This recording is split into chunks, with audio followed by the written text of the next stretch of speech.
how to hide friends option on Facebook. It's pretty simple and a quick process, so without any further delay, let's jump right into the video. First thing first, move into your application Facebook. Once you're inside the Facebook, enter your login credentials and log into a specific account. Once you have been logged in, right here in the taskbar, you can see the option of friends.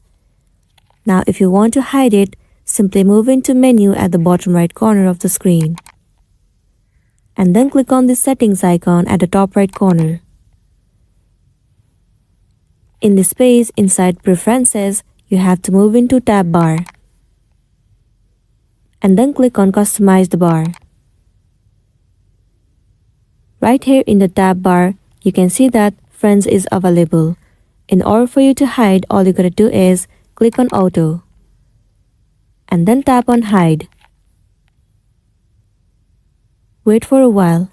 And there you go. At the bottom you can see that friends option is now hidden.